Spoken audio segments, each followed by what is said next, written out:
Howdy, gang, and welcome. Well, need to keep that pulled over here. A little distracted here. I was trying to get my snack and my tea ready. As you guys and gals know, I'm always a day late and a dollar short, right? So I'm just stirring the sweetener into my tea. Hey, Blair. I have watermelon tea today and strawberry pie, sugar-free strawberry pie because I'm diabetic. So I'm gonna close this door a little bit. It's putting a little bit of bright light on me. Usually, the natural light. This rug is catching. Usually the natural light is great, but sometimes it makes me look a little blown out on here. So, sorry for my hair being sort of messy. It's a little wild this morning. It is clean. That's about the best thing I can say about it. But when I wash it, it gets really, really wild. So, I realized that strawberry pie is more than likely not a traditional tea time type of snack. Okay, because we're not having high tea, for one thing. But I hope you will allow me this one little indulgence. Strawberry pie. It does look a little messy. I am not going to get a Kroger graham cracker crust anymore because this crust basically fell apart. But despite its appearance, I'm sorry for the dogs barking. I'm probably going to have to get in a couple of the dogs here in just a little bit. Sammy, be quiet, please. Sammy. He doesn't understand. I'm trying to do a string. Sammy! One moment, folks.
Okay, guys and gals, I'm going to try to remain here for the duration of this. Our neighbor's dogs were out on that side, and Zoe and Darcy were going crazy, and then Sammy was going crazy in here. It's very distracting. So, despite the appearance of my pie, hey, Phil, it is delicious. In fact, I will try some right now.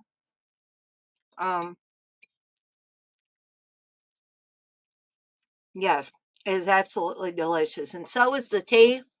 Again, I'm having watermelon tea today,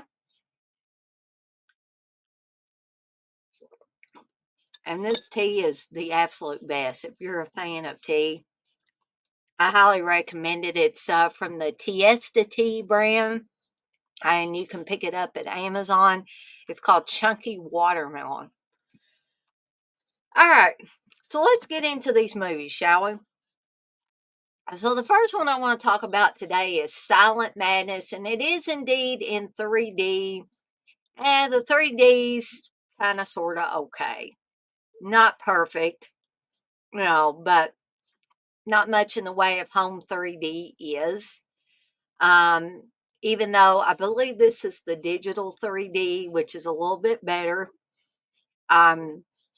But I think there's no way really at home that you can duplicate the 3D, can't talk, 3D experience from the theater in your home. There are things that are a little better than others. I had LCD shutter glasses at one time, and those were fantastic. But there was still things like ghosting and stuff like that from time to time. So again, I don't think we're ever going to be able to recreate that theater experience unless you have a movie theater in your house. And I would suspect that's not most of us.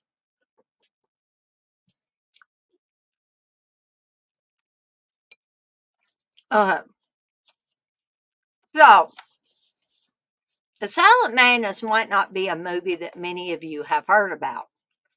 Vinegar Syndrome put this out in Blu-ray format a few years back, and Steve got me this for Christmas. For which I was very excited because I like Silent Madness. Um, if I'm remembering correctly, Silent Madness was a blind buy on VHS for me back in the day when I was doing a lot of auctions and I was getting a lot of old VHS horror films that, if they were cheap enough and I hadn't necessarily watched them before, I would go ahead and bid on them and see if I could win them. Um, Honestly, that's how I discovered Terror on Tour. You may say that's my downfall, but that's okay. But Silent Madness was another one of those that was strictly a blind buy. I saw it on the auctions. It was in VHS format. It didn't cost very much, and I won it. You know, and it concerns a um, sorority on a college campus where years and years ago, we've been there, done that with these things. Where a tragedy occurred, where supposedly a caretaker went crazy after the girls teased him and killed a bunch of the girls off. So that's the story that goes around the sorority and goes around the campus about this particular sorority. Um, Now,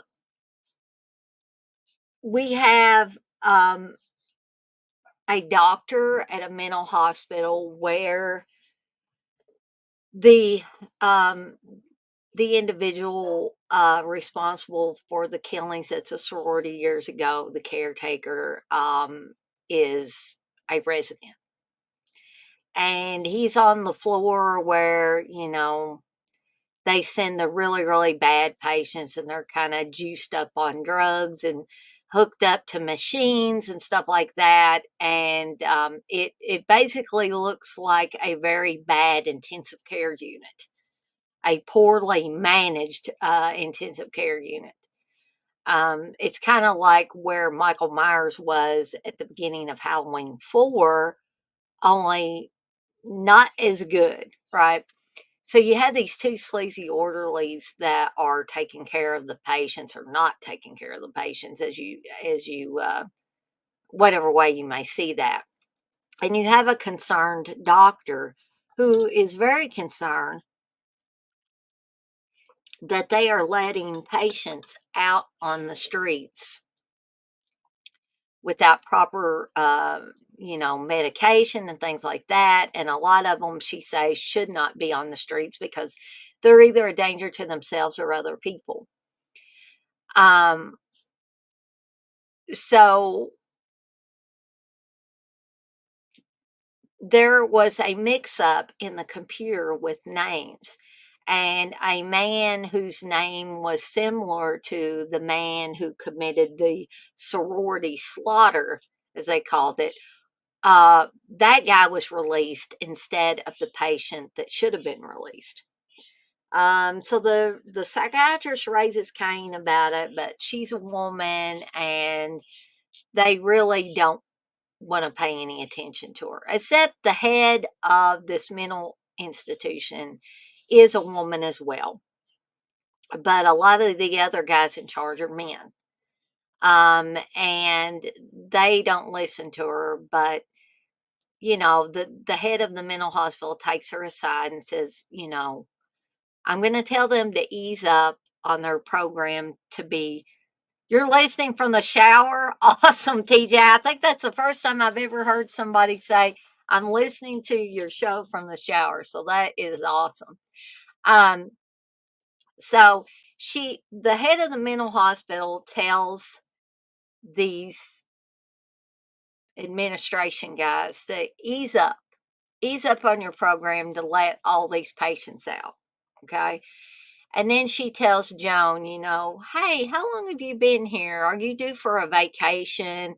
And in other words, we want to get you out of here for a while so there won't be any conflict. But Joan, the psychiatrist, is not satisfied, and she doesn't trust these two orderlies. And frankly, I don't either as a viewer of this film. So she heads to where this sorority is. She talks to the guy that runs the newspaper, and they hatch out this plan for her to obtain a sorority ring so she can go to this sorority posing as an ex-sorority sister. So she can can't talk today. Investigate whether the guy that, got let loose from the mental hospital is going to come here and start issues again. Meanwhile, we have a house mother who's a little on the odd side, played by Vivica Linfords. And I love Vivica Linford. She is so great in everything she's in, and she's great in this as well. And, we see a little bit of her oddness coming out. One of the girls is just being silly and kind of lifts up her top to the other girls, and they're all joking around and playing around. And she comes down the stairs and catches all this, and she's like, "You whore, you slut," and there's like, calm down, calm down. And she says, "You don't fool around with Mother Nature," she tells them. And then, gradually she goes back up the stairs and minds her own business.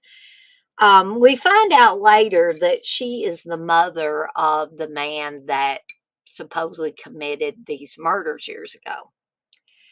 And, we're going to find out a little bit more about her as the movie goes on. The movie has some good kills in it, in my opinion. Some of these kills are best seen in the 3D. I ain't even going to lie. They have a little more punch when watched with the 3D on. And but I don't know. I just had a lot of fun with this movie. It's not a great movie by any stretch of the imagination, but as far as a slasher movie, I think it works. I mean, it follows the formula pretty well. You have reveals at the end of things that you may or may not have figured out by then. And we also are treated to two members of the cast of Sleepaway Camp, Paul D'Angelo and Catherine Calming, or Kathy Calming, are both on this film. So I'm not sure if this was filmed near the same area that Sleepaway Camp was, and they were just, tried out and were handy for both films, or if it was just coincidence that happened. But they are both in this film. But again, not a lot of plot to get in the way, as Joe Bob would say. This is not a plot heavy movie, nor do I think it's meant to be a plot heavy movie, right? I really think it's just meant to be a straight slasher entertainment, not supposed to make you think a lot. It's fun. Now, would I recommend that you go and buy it straight from Vinegar Syndrome? No, I would not. if you can find a for free version to watch, if you've never seen this, hey, give it a try and see if you like it. And if you really, really like it, and it's something that you think that you would watch over and over again, then yeah, by all means, you could look into purchasing it at that time. But as always, I never recommend that you go out straight away and buy it just because Dana says it's a fun film. Because you can't go by my stuff alone. Everybody's got to make their own opinions about what they like and they don't like.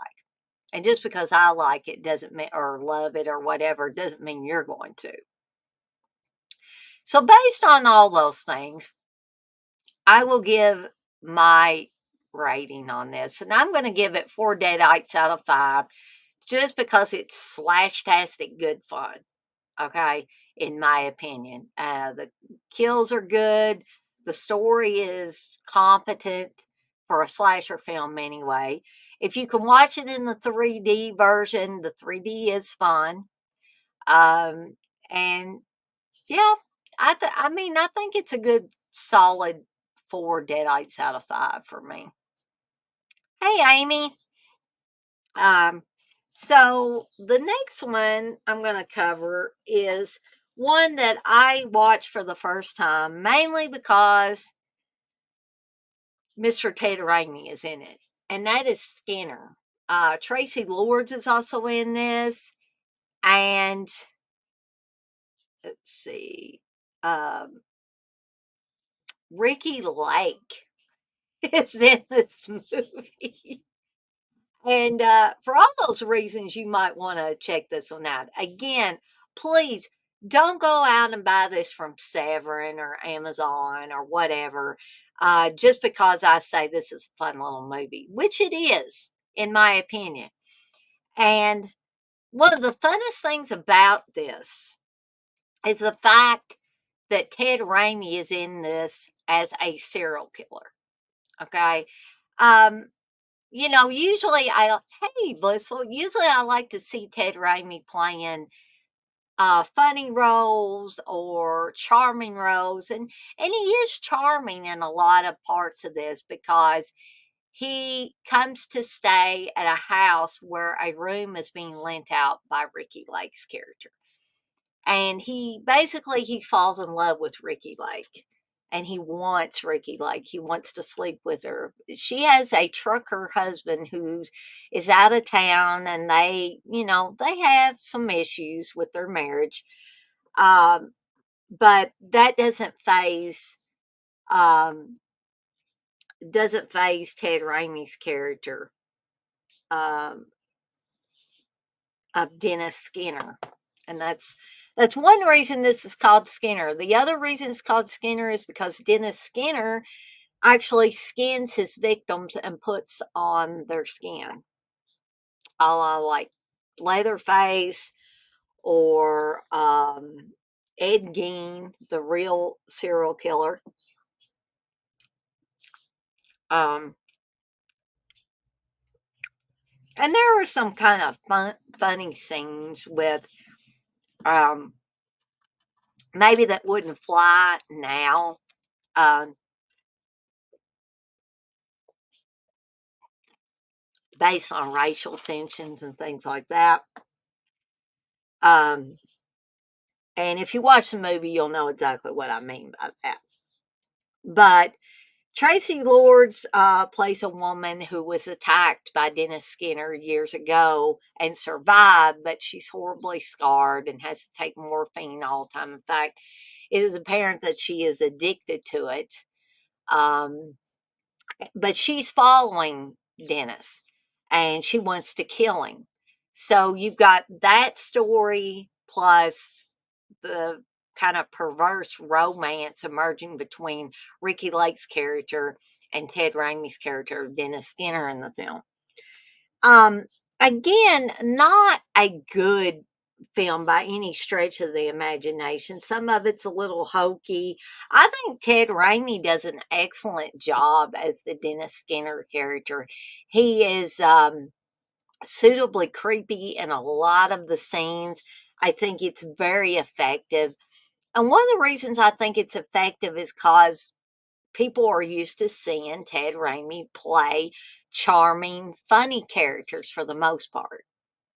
So when you see him playing a character like Dennis Skinner, where he is a serial killer and he's obviously not a good person, um, it really makes you respect the actor even more when they can pull that off and pull that off competently, which I don't feel like I'm being biased. I love Ted Raimi and basically anything he's in, but it also stands to reason that just because I am a huge fan of his work and a huge fan of Ted Raimi in general, that doesn't change the fact that I think he does a very competent job in this film. And I would recommend it. I definitely recommend it. It is worth a watch. However, again, don't run out and buy this from Severin or buy it from Amazon or anything like that just because Dana says it's a halfway decent movie, right? I just have a lot of fun with it. I like watching Ted Raimi work in this movie. I love Tracy Lords, and I love how she's almost just as crazy as he is, trying to find him and destroy him, essentially.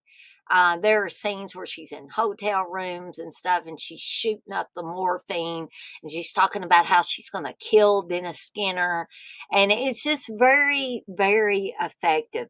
The only weak link I find in this movie is Ricky Lake's character, and I think that was just because I don't think Ricky Lake did a whole lot of acting.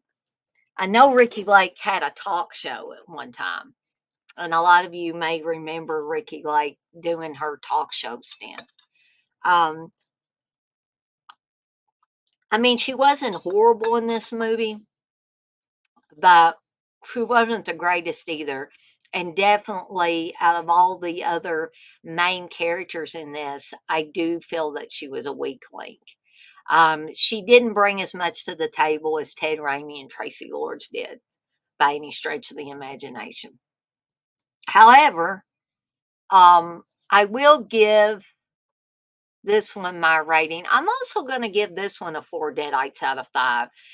Just because every time I watch it, even though it's quite a bit darker than Silent Madness, um, I still think it's a lot of fun. It's a movie that I really enjoy watching from time to time. I feel like it's a good slasher movie.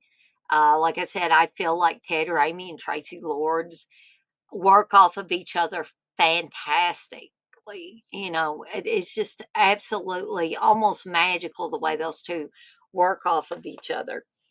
And no matter what you may think of Tracy Lords, I do think she's a good actress. I do think she's a competent actress. And no, I haven't seen her in any adult films, so I can't comment on that. But as far as more mainstream stuff, I think she's fantastic in it. I saw her in the Tommyknockers miniseries, and I know a lot of people don't like the Tommyknockers miniseries, but I like her in that as well. Um, but I guess that's all from me for right now. I just want to remind you that me and Candace will be returning at 1 p.m.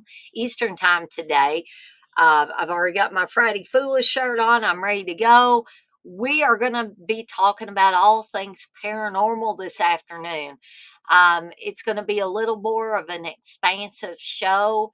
I know me and Chris talked on Apples and Oranges about some of our um, paranormal experiences, but me and Candace are going to share a few more. And I tried to save all my Waverly Hills stuff and that reminds me, I did not hook up my computer and get that voice thing.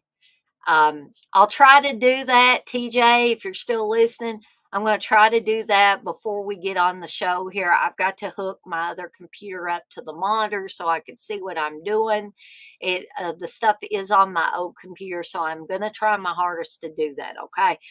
So be sure to tune in at 1 p.m. Eastern Time today to listen to me and Candace talk about all things paranormal.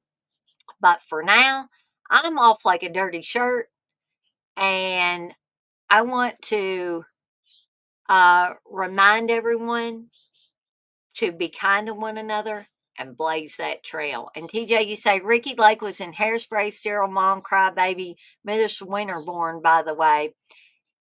That's quite a few more than I realized that she was in, TJ. So I may have to check out some of her other performances, um, because I think Skinner is probably the only thing that I've really seen her acting ability. So thank you for that, TJ. And Blissel says Mrs. Winterborn was a good movie. I have not seen it, but based on y'all mentioning it, I may need to check that out.